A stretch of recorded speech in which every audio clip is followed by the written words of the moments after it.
So normally I come at you on a brand new Sal's house from Sal's house.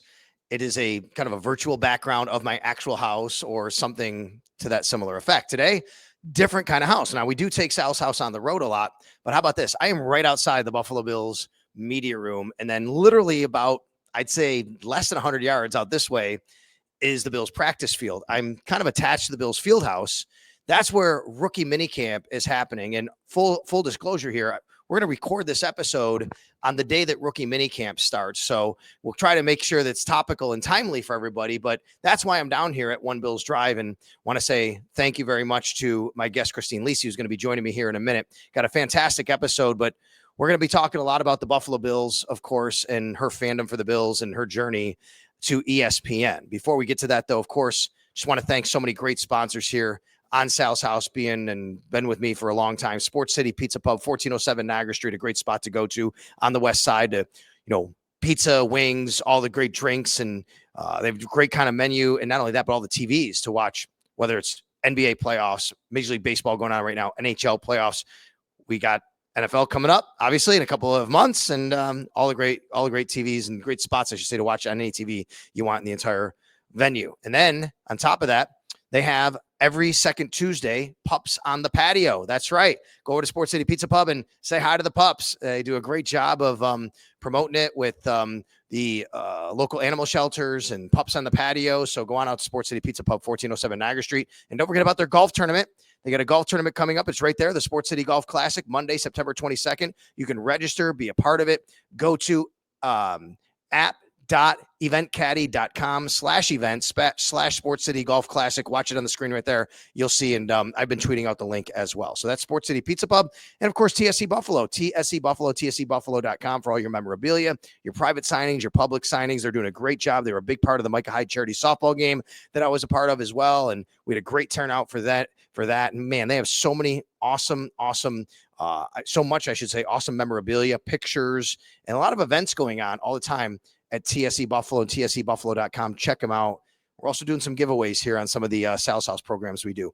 Herbal IQ. Check out their brand new facility, a New York State licensed dispensary, 6300 Transit Road. It is fantastic. It's a clean facility for all your dispensary needs. Herbal IQ.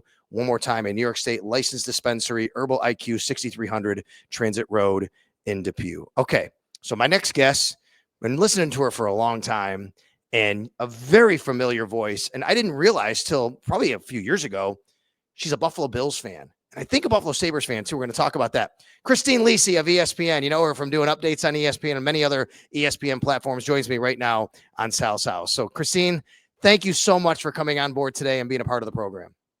Hi, Sal. Thanks for having me. I have to say, I've been listening to you and Chris and Eric for quite a while, too, and then Murph before that. So this is a lot of fun for me. Thanks for having me. No problem at all. I'm glad you accepted the invitation. I see you're wearing your red Buffalo Bills hoodie to work at ESPN. You're inside the studios. Do you wear your Bills gear to work a lot?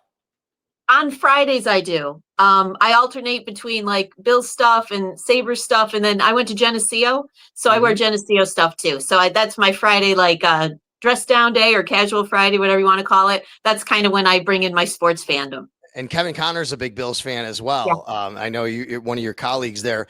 What's it like at the dynamic at ESPN with so many people who, yes, we're in this business. And you're not supposed to be fans and objective, but the lines have been blurred a lot over the years. I mean, Greeny goes on and he talks about his Jets all the time, right? Everybody knows everybody's from somewhere. What's it like at ESPN with everybody with all their different fans and fandom? It's neat because, Sal, when I started here in 2000, it was more. Christine, keep talking. I have to let somebody in the door here. They're trying to get in. Hold on. Sure. Keep talking. No problem. When I got here, it was more of like. Go ahead. They updated the key cards on everybody here at the facility, and so many people couldn't get in. I had to help them. Go ahead. Live TV and live webcasting. Go ahead. When I got here, it was I played it pretty straight, and nobody knew who I was a fan of unless you knew me personally. And then, like you said, in the last few years, and I kind of like it. I like learning about who people root for and what where they went to college and all that kind of stuff. Like there's a lot of we's now, which is funny. I've been saying we for the Bills and Sabres for a long time, but I like it. Like I like to work, we work with all the different fans. Not a lot of Bills fans here. It's mostly like Giants and Patriots and Jets, but we have like some stragglers, like there's Lions fans and Vikings fans. So it's kind of neat to have everybody mesh together. Although I will say this, like when we do the V Foundation and people wear their jerseys, anybody who wears a Flyers jersey gets a lot of side eyes from people, as I'm sure you can relate to. Yeah, for sure. No doubt about that. How'd you get to ESPN? What was your journey? Was that your first stop along the way? You've been there for over 2 decades now, I believe. I mean, how did you get to ESPN, and what was your entry point? When I graduated from college, I worked in Olean at a public station for a couple years in local radio as well. And then I met Chris LaPlaca, who was a St. Bonaventure grad, and he got me in the door here as a production assistant. Like you had to go through, they call it the Al Jaffe quiz. He used to kind of interview everybody before they got here to check your sports knowledge. And I still remember in my interview, he asked me about the AL Central. So we're going way back. And he also asked me to break down the Montreal Expos. So like he wanted to test your sports knowledge. So I got hired as a PA. I was a PA for 4 years. I got an offer to work in Springfield and then Hartford for a year in radio. So I left and took that.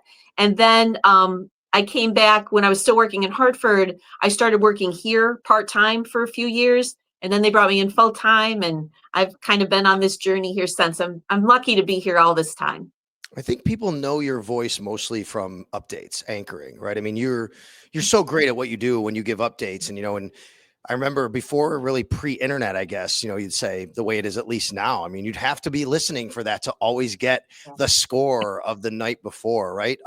Has that always been kind of something you've really focused on? You're on a lot of different platforms, and how have you kind of branched out aside from that?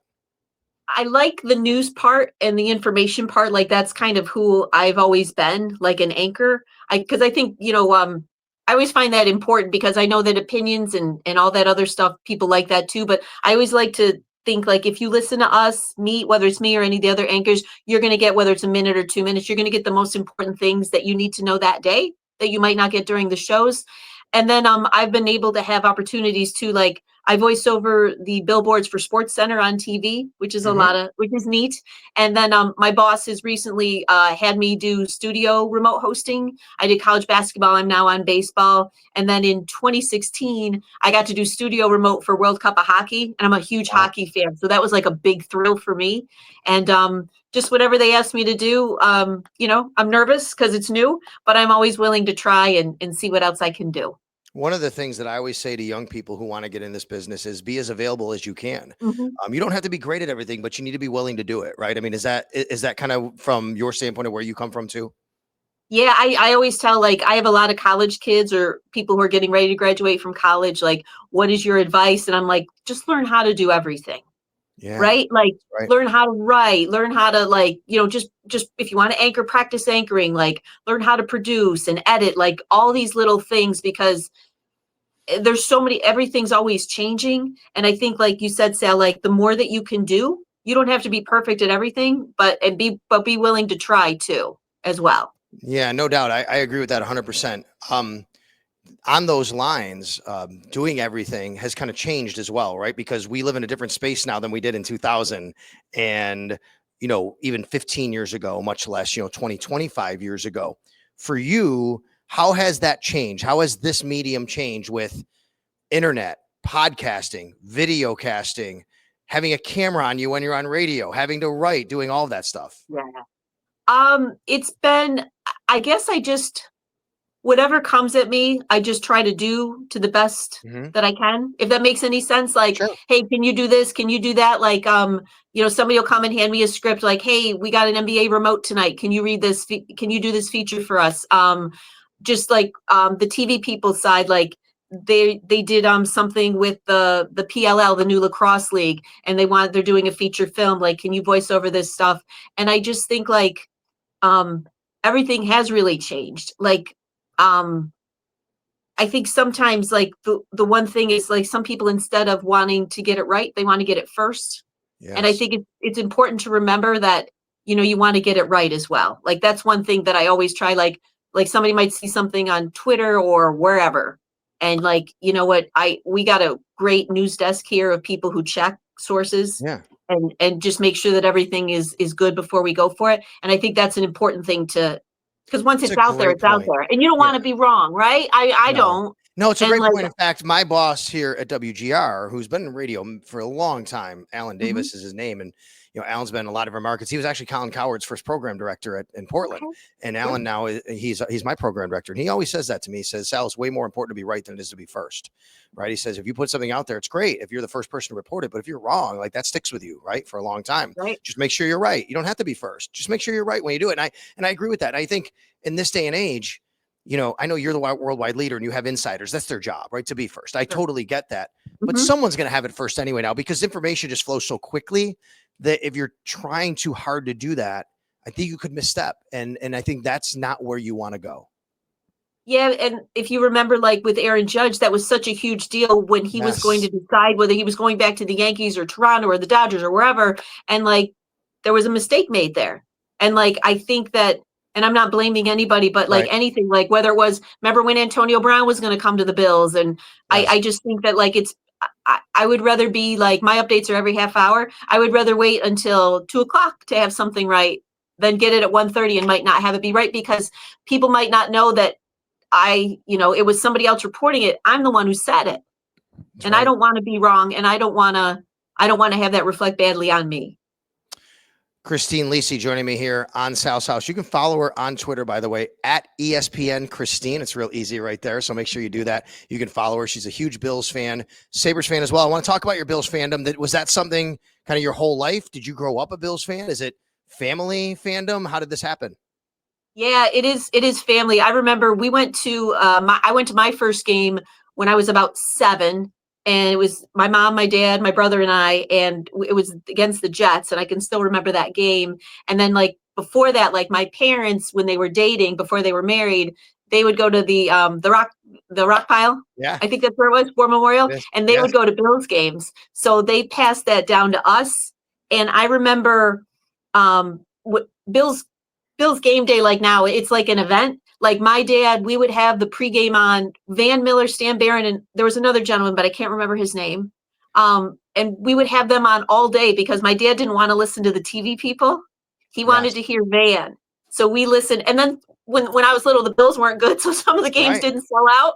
Yeah. So we had all day, we would have that on all day, and we would listen to the pregame, and the play-by-play, and then the post-game show. And I mean, that was my childhood. And that was, I enjoyed those memories so much. And then, when the Bills got good, of course, like with the Jim Kelly years and now with the Josh years, it's been even better. But it hasn't always been easy. Like those games in late January haven't always been fun.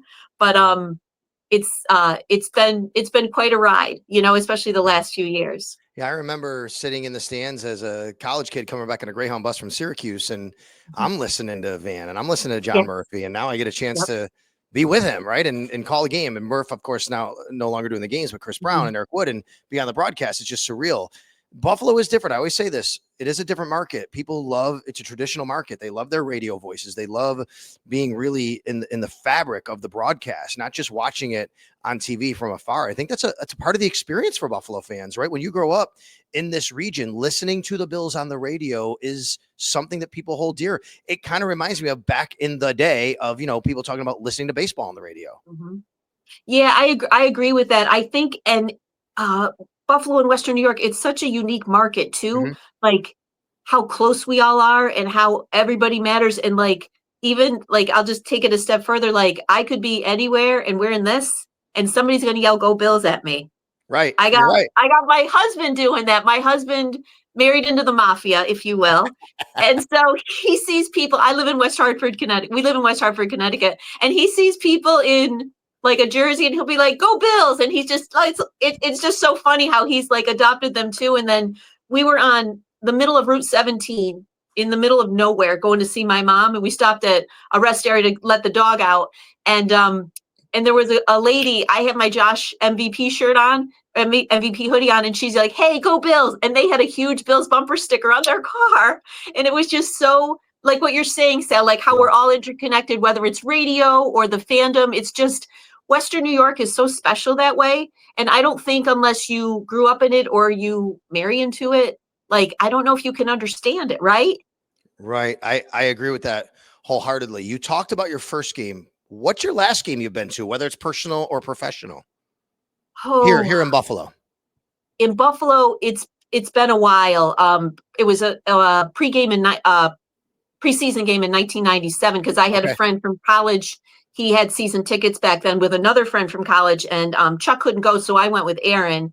And that was the last game I went to. I did see the Bills in the Meadowlands after that against the Jets. Okay. But I think like just with my schedule and travel and Sure. everything, it's hard. I really want to get back. My brother and nephew went to the Broncos playoff game in Last January. year, And I yeah. was so jealous, but I mean, I was so happy they got to go. I'm like, I got to get to a playoff game. Yeah, I ask you that because I'm standing here. I hope the internet works when I show you this. I'm literally standing outside. Look at this. This is the new stadium behind me out there. You see that? You can see it through the door. Beautiful. It is See it? It's being built beautiful. right there, right? That's the new stadium. How insane is it here that we're getting this new stadium? I mean, I don't know if you get, and then over there it is. There's the old one. Yep. You can see right through the door, right? And this is going to be pretty cool here. So you got to get back here maybe this year for final year at Highmark, and I then do. next year opening the new stadium across the street. It can be like the Yankees because I know you're a Yankees fan. Yes. Final, like from the first year in the new stadium, won a championship, and then maybe this year too. We go back to back. I like that. Yeah, for sure. So now they are a lot better, obviously. Josh Allen, MVP. This is a team that people want to get the most of they can. We're talking here. By the time people hear this, the schedule will be out, but we don't know what the schedule is going to hold. How cool is it that your network and all these other networks get to highlight this team here that you root for, the Buffalo Bills, where, as you said, growing up, that was not the case. They might have had a Monday night game here or there. And I know the way that TV works is different now anyway, but that just wasn't the case. And now everybody wants a piece of him and this team. It's been fun. Like the last 5 years, I like to say like they helped get me and a lot of people through the pandemic, right? Because we didn't in Yeah. 2020, we didn't know what was going on. And all of a sudden, like that was the year that he became Super Josh, right? Yeah. Like, and it was so much fun to watch and like to be here and to be here on Mondays and have everybody break it down and what's happening with this team. And it was that season was just incredible. And then like this past season with like everybody thought we were going to maybe finish third in the division and we still won the division and we still did pretty good. It's so much fun to be here during football season. And it's been really neat for me as a Bills fan to watch like the national media come aboard and see how good we really are. And I don't know. And I could personally, I could do without the night games because as you get older, it's I hard get to it. see those I get night it. What games. I mean, like I said, people will know by the time this comes out, but what about a Christmas game? Everybody's talking about that. I'm thinking, I think it's a chance it could happen. I mean, but we could be talking about this and it didn't happen, but I'm thinking professionally, if they're away on Christmas, I got to be gone on Christmas Eve and then Christmas Yep. Day. Hey, listen, Yep. I don't ever complain about my job. It's fine. That's what you got to do when you have an 11-year-old son, though. A lot of times, this Yeah. type of the schedule and what happens here, but those games, the holiday games, the Thanksgiving, the Black Friday, the Christmas, it's a different world we live in here with the Buffalo Bills. It is. It's crazy. And I was like, I don't mind having one, but when we have seven, I'm like, oh, that's too much, or six, or whatever Yeah. the max is. Like we got, was it last? I think it was the 2023 season when the last game against the Dolphins got flexed into Yes. Sunday night. I'm like, oh Yes. no. That's But right. I mean, Yes, that was a game people love it. they won the division in that game, right? Yes. That's Hardy with the punt return Yes, that was to help win the crazy. division. Christine Lisi from ESPN joining me here on Sal's House. Thanks a lot to Sports City Pizza Pub, 1407 Niagara Street. Of course, TSC Buffalo, tscbuffalo.com, events, signings, collectibles, and more. Herbal IQ, New York State licensed dispensary. And by the way, on Twitter, I told you at ESPN Christine and also at Sal Sports. Make sure you hit that subscribe button now on Twitter, everybody. It's for less than a cup of coffee a day. You get more exclusive content from me on Twitter. And we have a private Discord server I set up and all that stuff where you can talk about the Buffalo Bills or maybe even the Buffalo Sabres. Are you also a Sabres fan, Christine? I am, and it's been a tough like decade plus, I gotta say. No doubt about it. You're watching this team from afar, obviously, but I always say, you just said it. Buffalo's a great city and town and football. We love it. But man, we are a great hockey city too, Christine. We love our hockey. You've been in a network that is highlighted in hockey. And I know they got it back several years ago, but I remember back in the day having ESPN, having hockey, and your network does devote attention to hockey, and to have the Sabres on there used to be kind of a thing that would always happen, and now it's just not the case anymore. Yeah, we don't get too many national games. I do remember, like, it's funny because some of the accounts I follow on Twitter, they're like, back in the day, it's like this time of year, like it was May Day, the anniversary a couple weeks ago, Yes. and then like somebody posts stuff, and I was like, man, that building was loud. That building was freaking loud in the postseason, even during the regular season. I'm like, we need to get back there. I think Lindy's the right guy. It wasn't that I didn't like Don Granato. I did like Coach Granato too, but like I think we are heading in the right direction. I would like Devin Levi to be ready next year. Me I too. see a lot. Do you see a lot of Ryan Miller in him? Because I do. Like I see like I just think the technical aspect for sure. Yeah. He's really super on top of the technical aspect. He's a little bit smaller, obviously, than Ryan, but Yeah. I do think from that standpoint, just his preparedness, he's a technician in goal. Yeah. I agree with you. Like, it's a little bit of a tricky situation because I'm thinking I'd really love for Devin Levi to be the number one, but man, if you go that route, it doesn't have to go great, right? And that's a kind of a risk you're taking. Yeah, I agree with that because you don't want to like kind of ruin somebody. Because you see in other sports, like somebody like you can only take so much of the losing and not doing well. And like he's been great in Rochester, right? Yeah, Like sure. No he's doubt. like they've had a really nice season. It is I think the right decision will be made. I mean, I hope he's ready because I miss seeing Dom and Ryan being so good for so long that like I'm like I just think that we need that again. But I think I have faith that Lindy will make the right decision there. So I want to ask you a little bit about, Sports Center and ESPN and, going back to the days when I remember growing up it goes back a long time, 80s, 90s, but obviously the heyday is what a lot of people call with Sports Center with Dan Patrick and the guys, right? I mean, when you were a part of that and everybody, what was it kind of like on a daily basis inside the building? Not the part you see on TV. Even now today, I guess I could ask you, but when it was just so much attention focused on this network that was unbelievably kind of bringing sports to us for the first time in that capacity, what was it like on a daily basis showing up to work? It's fun. Like when I was a production assistant, it was like, you get paid to watch a game and you take your job seriously. Like your job is really cool, but Sal, but you have a job to do and you want to do it well, but it's a lot of fun because it is sports and there's so much heavy stuff in the world. It's nice to have all this at your disposal. And like, I work with a lot of really cool, nice, kind people. I always have. And then I think like, it's neat to see your work on TV and it's neat to be like, I like to call it organized chaos, right? Because you're on like something can happen at the last minute or a game changes or somebody throws a no-hitter or whatever happens in any sport. And then it all changes. And like, you all work in this group together to put out like the best possible product. And I mean, like, that's a lot of fun. And it's, I'm not gonna lie, it's pretty cool to see famous people in the hallways walking around. If I can indulge you for just a second, it was before the pandemic. I can't remember how long ago or when he worked for us, but I was walking down our area and all of a sudden I hear, excuse me. And I turn around and it's Jerry Rice. And I said, I think I might have actually said, oh my God, it's Jerry Rice.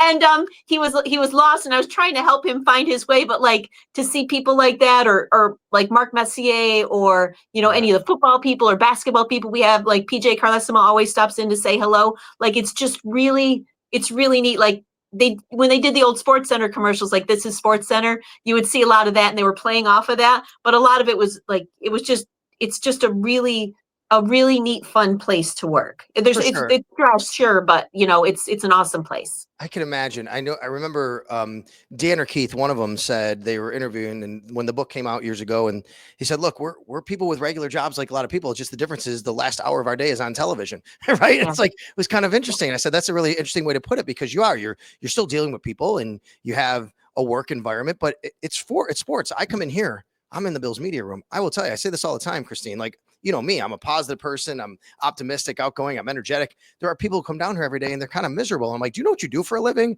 Like you watch football, you get paid to cover football. How cool is that? And we have these amazingly cool jobs. There's no doubt about that. It's really cool to kind of not only meet people who you kind of view from afar, you have a high regard for, But then those relationships and building those relationships with people, I mean, that's what's really special to me is once you do get to know those people, and I think that is really goes above and beyond, especially as I get older. And maybe you'd agree with this when you've been in this business a long time, when you have a family of your own, that's what matters, the relationships that you build. Yeah, and it's so important.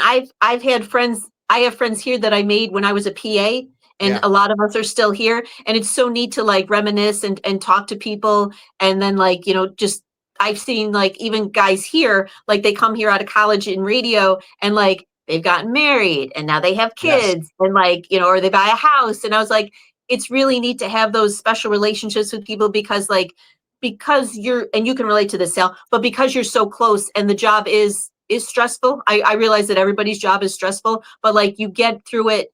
Chris Berman once said this to me, and I think this is appropriate. He's like, Christine, we're in this alone together. Like we're here and we're working, but it's everybody working Yep. together to get something done.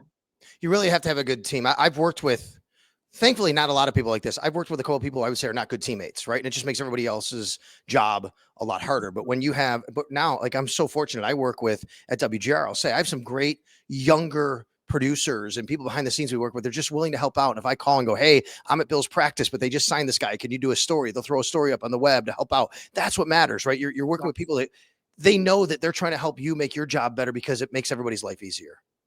Yeah, and it makes and then they'll get their turn at something down the road. Yes. You know what I mean? Like I think like I believe in paying it forward. Yes. And like that's why like I always try to if I am not a person who will say no. I just right, unless I have to. Like I probably being Italian, right? Like you always say yes to You're a everything. pleaser. I'm the same way. Yeah, like I think that like, you know what, if I always say yes to people because I might need a favor from you. I might need you to help me someday. And I don't want, you know what I mean? Like I Yeah. just think it's a very reciprocal business. And I Yes. think that like the more you can do for other people, the more that goodness will come back to you. It's I was just at a high school, Lancaster High School last week here in Buffalo, and was talking to a group of kids there, and I said the same thing. And the way I said it was, every person you meet can be a resource for you, and you can be a resource for them. And you have to remember that in life, and that's what life is about, to help each other along this journey. And then I'm not, not saying this to be braggadocious, but I am proud to say it. Like Thurman Thomas, a good friend of mine. I watched him. He was Thurman growing up, right? He's unbelievable. I'm watching him. We're out to dinner. I've gotten to know him and his wife, Patty, and me and my wife and him and his wife, we go out to dinner. And I'm thinking, this is, I'm sitting with Thurman Thomas. He will text me during a game. I'm on the sideline. Sal, why the heck are they running the ball right now? Or something like that. And I'm thinking, this is Thurman Thomas. And, those are the relationships that matter. And then things happen where you never know where you're going to meet somebody. So a colleague of yours, Seth Greenberg, I am the spokesperson here from the media for the Coaches versus Cancer down in Olean, St. Bonaventure. And Coach Greenberg came by last year to be the keynote speaker. And I get a phone call a couple days before and said, hey, Coach Greenberg's coming down. He's got to get back to the airport in Buffalo. Could you drive him back to the airport an hour and a half?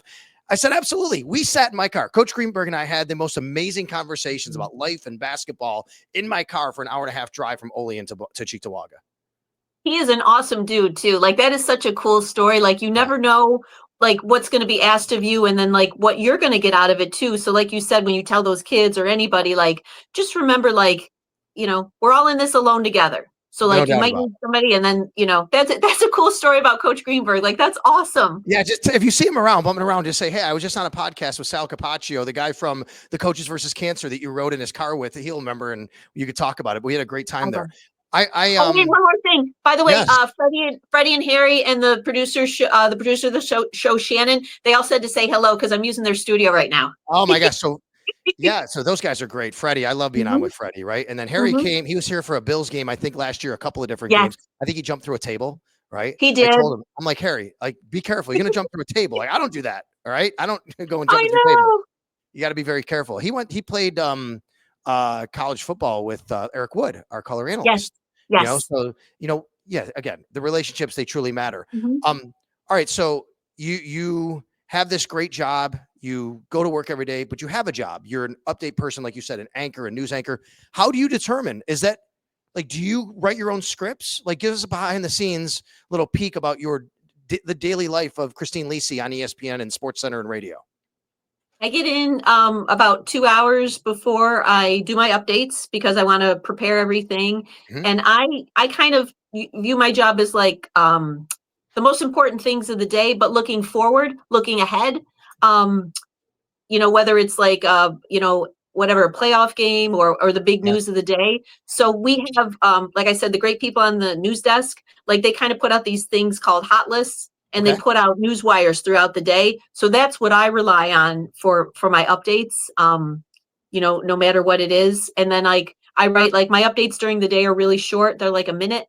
So I just try to figure out in my head, like I answer who, what, when, where, why, how, if I have Yeah. time. And I just kind of go that way. And then like during baseball season, I'll work in scores, or like during the playoffs, definitely during baseball, I get scores done. And I just kind of continually update, because I want, like, if there's a new wrinkle to something, Mhm. I'll work that in. And that's kind of how my day goes. And I use sound from the shows or guests or like on the TV programs. And then I kind of just like, that's my day. And I write, like I kind of Do write you like write throughout full the day scripts, myself. or do you do like bullet points? So if I'm on radio and they say, hey, if I Mhm. have to do a 30-second live read for an endorsement for something that I endorse, a lot of times I'll say, don't give me a script, just give me some bullet points, and I'll kind of make it my own, because it's more natural that way for me. I prefer scripts, Hmm. just for my, like, what the studio show is different. I don't mind like bullet points, but Okay. like I prefer scripts because it's so tight, and I Yep. don't want to get stepped on by the voice guy. Yep. That's, I know that's a little I love inside that. radio for you, but Yeah. so I kind of write it tight like that way. But like I don't mind, bullet points too. I think because I'm an anchor, I'm more wired for scripts. But like I don't mind if somebody hands me a card and bullet points too. We just talked a little bit about it, but someone's watching this. Someone, I'm sure you get this a lot. If someone who's young, a young person says, Christine, I really want to make it in the sports media business.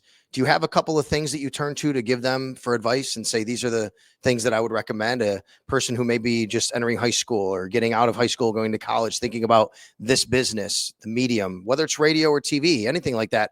Are there a couple different things of advice you'd give people? I think it's important to learn how to write well, Yep. how to do production, how to like, I'm sorry, like editing and Yep. things of that nature, like behind the scenes and on camera, if that's what you want to do. I think if you can learn to do as many things as possible, if you want to do a podcast to work on your on-air delivery, I Hmm. think that's a good idea as well. Like you were mentioning, Sal, like make as many connections with people as you Yes. can, and just reach out to, whether it's an alumni group or people in your at the local college, or local radio or TV stations. Just connect to people. Hey, can I come in and shadow you for a day, or could we do a Zoom shadow or something like that?